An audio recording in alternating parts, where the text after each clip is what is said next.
G'day punters, welcome to Tabs Getting the Jump, the show which finds you some early plays as those final field markets open heading towards Saturday. And Group 1 racing Marc Ohlmus is back at Doomben. We've got the Queensland Oaks this weekend. And firstly, your overs unders plays last week. You did get reloaded beat, so the punters aren't happy with you there, considering 80% of the investment on the race was for reloaded. How dare you? Yeah, I know. It's good to be with you, Gerard, but still remains one of the favourites, equal favourites for the JJ Atkins. So interesting to see how he comes up and if he gets there. Let's go to the Queensland Oaks then, our feature race of the weekend. 3 of the last 4 editions. Well trained, the winner trained by C. Waller. The start of the 3 of that 4 was a mare called Winx. She went all right, but our theme here is, can anyone stop Jenny?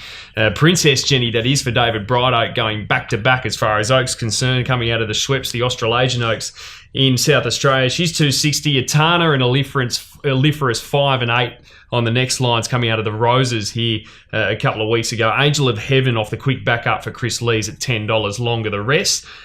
Jenny, does she grab back-to-back Group 1s? She sure can. $2.60 probably a wee bit short for me, Gerard, but isn't it amazing to think that that was 4 years ago since Winx won that Group 1 and what she's done in between? Quite remarkable.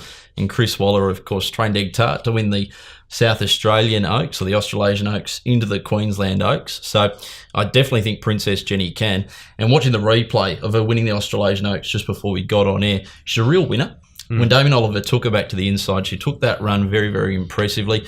She can certainly win, just whether you're willing to take 260. Personally, I'm not. Welsh Legend looks to be a touch of overs. We go back to the Roses, Gerard, and there were a stack of runs in there that were very impressive that you can forgive. Welsh Legend's just one of them at around about $19. Look, I had it only a little bit shorter in my markets, but at the each way price, barrier 15 you're up against with the emergencies coming out. I think we can make a case for her. I remember her catching my eye at Kembla Grange in that classic behind Pahudakawa and Frankly Awesome.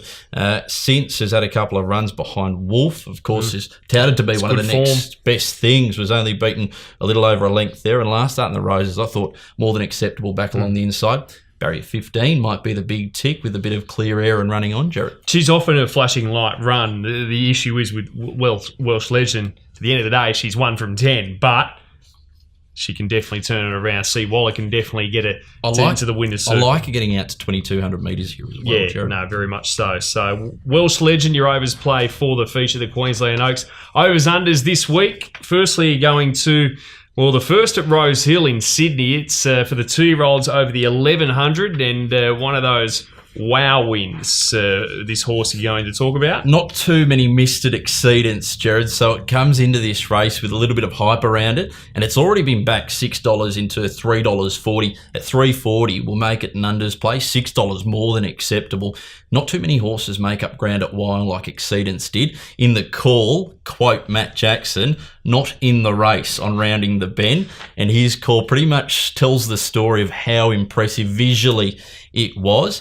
When these horses have a bit of a hype around them, the next start, it's just whether they bring that to the races again. I'm willing to pot it at $3.40. Yeah, I loved Matty's call at the end of the race, though, where he pretty much, he was a surprise, pretty much summed up the surprise we all had there in the last couple of furlongs. Gerard, it was explosive. I had Rotator and Exceedance at around about the same price. Rotator was a very smart filly from earlier this year. Finds a very suitable race. Inside Draw, somewhat of a query. Loved her 2 trials recently and form behind Immersement, where arguably she should have won that race, the Widden. Then came out and ran a really good race behind Tenley. So those are very, very strong 2-year-old form lines. Next, you go into the McKell Cup, and a runner here that won its first 2 starts, an import won its first 2 starts in Australia, and really hasn't struck a blow since. He's a jumper, which is why I like him getting out to 1.5 miles. He probably needs another mile, potentially high bridge. I thought his run, though, in the Lord Mares was as good as anything else out of the race. You look at the horses that were running on. I mean, Destiny's Kiss was there. Abdon was running on. You also had Black on Gold, Girl Tuesday. Tamarack was 3 deep, was a massive run who I can give a chance in this race too as well. But High Bridge was finding the line just as well as anyone else. At $21, I had him marked a little bit shorter again. You're right. There's nothing flash about this horse. He's no superstar, but this is a listed race that he can pinch at around about $21. Blake McDougall takes the ride. High Bridge overs play there, and then your last one, you're going to the Queensland Oaks. Yeah, indeed, Gerard. We'll pop Princess Jenny just purely at the price. Yep. Again, I mentioned she's certainly right in this. The market suggests that at $2.60, just at the price. Wouldn't be surprised if something rough just knocks her off here. This has been a favourites race, though, it is worth noting, and Princess Jenny comes into this with a picket fence. Okay, let's go to toting around now, and we've got a trifecta jackpot of $100,000 adding to that pool for the trifecta for you Tab customers for the Queensland Oaks, and you've got 5 to run at the top here, the top 3 in the market, Welsh Legend, and just mention Bell Rock, you're throwing it in. Yeah, Gerard, it's hard-going filly. I really like her, and I really like getting out to 2,200 metres. She may well be the leader. There isn't a heck of a lot of speed, and if Scott Galloway gives her head, she may well be one to give a really good side at odds. So I've included her in my multiples, 5x6x6. Okay, $100 gets you 100% there. Speaking futures, and we're going to the Stradbroke here next week, Mark. And this horse, since it became a gelding, looks to have really jumped to another level. And, it was a great winner last start at Scone and is the $2.60 favourite for the Sky Racing Morton Cup on Saturday for Godolphin. Viridine for the boys in blue, indeed, Gerard. $26 for the Stradbroke. About $2.40 out to $2.60, I think, at this stage for the Morton Cup.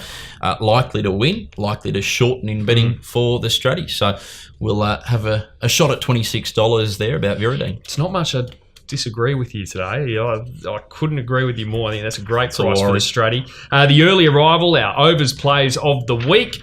And here you are in Queensland and race 9 on the card. Yeah, the O'Shea Stakes, Gerard. Now, this is a weight for age race. A lot of these horses coming out of the Doomben Cup look hard to knock, the likes of Life Less Ordinary, Shillelagh, obviously Knedner, the winner of that race. Tally, I've thrown up at $19. Barrier 4, third up, Tim Clark to take the steer. Should get a very, very soft run in transit in a race where there doesn't look to be a heck of a lot of speed. Tally could even take it up. But $19, his third up runs previously have been pretty fair.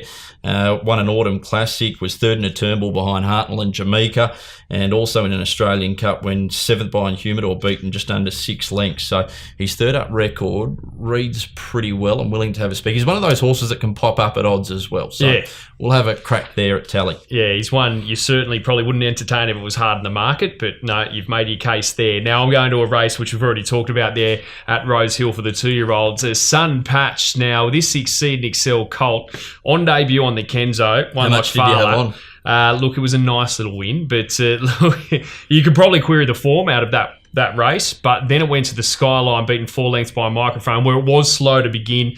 Both starts has been pinned up inside horses. Here, barrier 10, Sam Clipperton. Love to see it get to the outside. We'll see how this track plays with the rail out 3 metres at Rose Hill on Saturday. But you're getting $9, and I think this colt is on the up. Pretty nice trial the other day at Hawkesbury as well, over the 800. Also, Gerard, got to make mention over in Perth, the Group 3 Belmont Sprint, the Railway winner, Galaxy Star, was desperately unlucky in the Roma Cup. If you can get around $1.50, good price. Also, for international viewers, we've got the English Derby this weekend, shaping up to be a great race. Aidan O'Brien should just win it as per usual. Superb weekend all round. Yeah, absolutely. Yeah, next weekend as well, we're going to be talking Tab Stradbroke, Marc Ohlmus. Great to have you on Getting the Jump as always. And you can catch us on the Tab blog. The words tips have been on fire. Make sure you check them out. Good luck, punters. We'll see you next week.